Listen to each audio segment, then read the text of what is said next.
న్యాయవాది వాదనలు ప్రారంభించండి. ఇదే మనిషి మన భూమిని నాశనం చేసినవాడు. మా అడవుల్ని నరికేశాడు. మా నీటిని విషతుల్యంగా మార్చేశాడు. మా గగనాన్ని పొగతో నింపేశాడు. ఏం? నేనా? నేనెందుకు? నేను ఏమీ చేయలేదు. నీ జాతి పాపిష్ఠి. నీ వల్లే ఈ భూమి చంపబడుతోంది. అసలేం జరిగింది? రాము ఎందుకు యానిమల్ కోర్ట్లో ఉన్నాడో తెలుసుకుందాం. ఒక చిన్న ఊర్లో రాము అనే యువకుడు తన స్మార్ట్ ఫోన్ చూస్తూ రోజులాగే మంచంపై పడుకున్నాడు. ఆ రోజు కూడా వందల కొద్ది వీడియోస్ స్క్రోల్ చేస్తున్నాడు. అందులో అరే, చెట్లను నరికేస్తున్నారు అని ఒక వార్త చూశాడు. పగటి పూట ఊపిరాడదు, రాత్రిళ్ళు వేడెక్కిపోతుంది అని ఇంకో వీడియోలో విన్నాడు. కానీ రాము వీటిని పట్టించుకోలేదు. మనకెందుకయ్యా వీటితో పని, ఎవడో నరికేస్తాడు, ఎవడో కడతాడు అని ఫోన్ పక్కన పెట్టి నిద్రపోయాడు.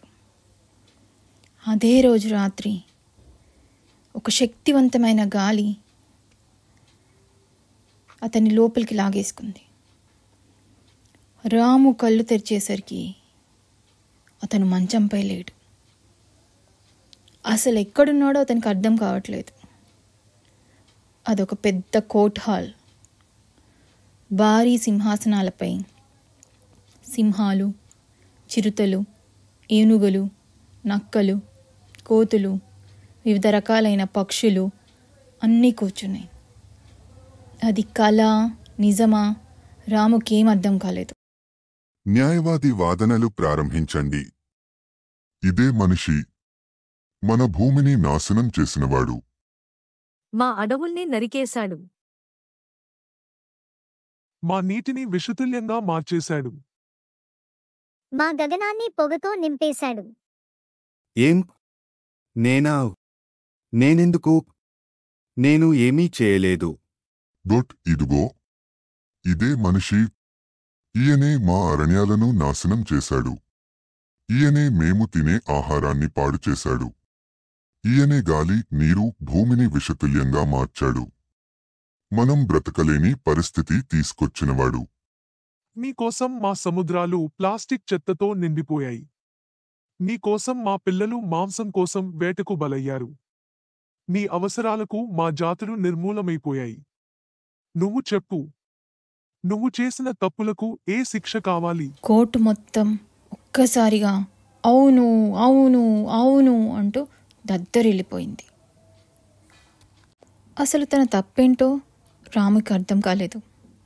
ఇంతలో జంతువులన్నీ బద్ధకస్తుడు, మోసగాడు, స్వార్థపరుడు అంటూ ఆగ్రహంతో గర్జించాయి. నీ జాతి పాపిష్ఠి. నీ వల్లే ఈ భూమి చంపబడుతోంది.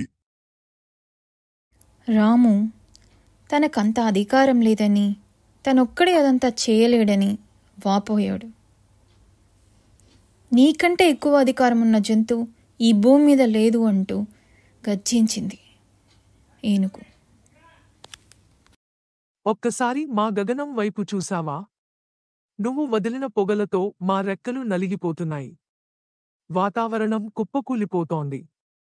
ఇప్పుడు మేం ఎక్కడికి వెళ్ళాలి? అలాగైతే మీకు న్యాయం కావాలనుకున్నా నేను ఏం చేయగలను? నీ మీద తీర్పు చెప్పే ముందు నువ్వు మాకు న్యాయం చేసేందుకు సిద్ధంగా ఉన్నావా? మనిషి, మేము నీకు ఒక అవకాశం ఇస్తున్నాం. నువ్వు చేసిన నష్టాన్ని సరిదిద్దగలవా? ఒక అవకాశం ఇచ్చినా నేను ప్రయత్నిస్తాను. ఇదే నీ చివరి అవకాశం. ఈ ప్రపంచాన్ని నాశనం చేసిన నీ జాతి మళ్లీ పునరుద్ధరించగలదా? మేము నీకు 3 పరీక్షలు పెడతాం. ఒక్కటైనా విఫలమైతే నీ శిక్ష ఖాయం. పరీక్ష?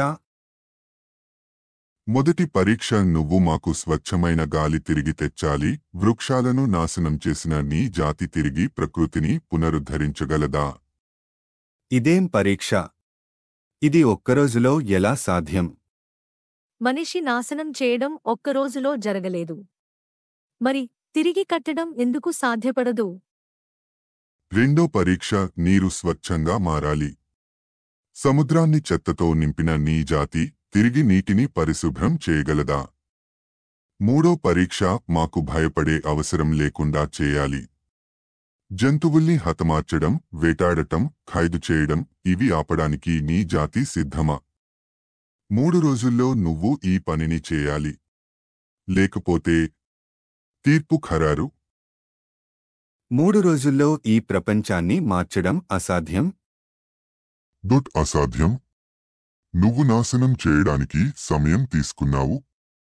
ఇప్పుడు సరిదిద్దడానికి ప్రయత్నించకుండా ఎలా అంటావు? నీ జాతి వల్లే ఈ భూగోళం శివసంక్షోభంలో పడింది. కాని నీలో మంచి ఇంకా మిగిలి ఉందా? అదే పరీక్షించడానికి ఇది నీ చివరి అవకాశం. 3 రోజులు. గాలి, నీరు, జీవరాశి ఇవన్నీ రక్షించేందుకు నువ్వు ఏమి చేస్తావో మేము చూస్తాం. మొదటి రోజు గాలిని మళ్ళీ స్వచ్ఛంగా చేయడం. రాము అడవుల వైపు పరిగెత్తాడు. కొత్త మొక్కల్ని నాటడం మొదలుపెట్టాడు. జంతువులన్నీ క్రమంగా సహాయం చేయసాగాయి. ఇక రెండో రోజు నీటిని పరిశుభ్రం చేయడం. సముద్రాల్లో, నదుల్లో చేరిన ప్లాస్టిక్ చెత్తని రాము క్లీన్ చేయడం స్టార్ట్ చేశాడు. తిమింగలాలు, ఇతర నీటి జంతువులు కూడా తనకు సహాయం చేయడం స్టార్ట్ చేశాయి. ఇంకా మూడో రోజు జంతువుల భద్రత. రాము వేటను నిషేధించాలని సోషల్ మీడియాలో పోస్ట్ చేయడం, జనాలకు అవేర్నెస్ కలిగేలా తన ప్రయత్నాలు ప్రారంభించాడు. తుది తీర్పు. కోర్టులో మళ్ళీ మౌనం నెలకొంది. మనిషి తన తప్పును అంగీకరించాడు. మార్పు చూపించాడు. కాని ఇది సరిపోదు. ఈ మార్పు ఎప్పటికీ కొనసాగాలి. మనిషికి శిక్ష కాదు, బాధ్యత ఇవ్వాలి. ఇకపై మేము అతని చర్యలను గమనిస్తాం. ఇకపై నేను ప్రకృతిని నాశనం చేయను, దాన్ని కాపాడుతాను. యానిమల్ కోర్ట్ ఇలాంటి తీర్పు ఇచ్చింది. కానీ మనుషులు నిజంగా మారతారా? లేక మళ్ళీ ఇదే తప్పు చేస్తారా? ఈ కథ ఇక్కడితో ముగిసింది. కానీ మనుషుల బాధ్యత ఇంతటితో ముగిసిపోతుందా? అది మీరే చెప్పాలి.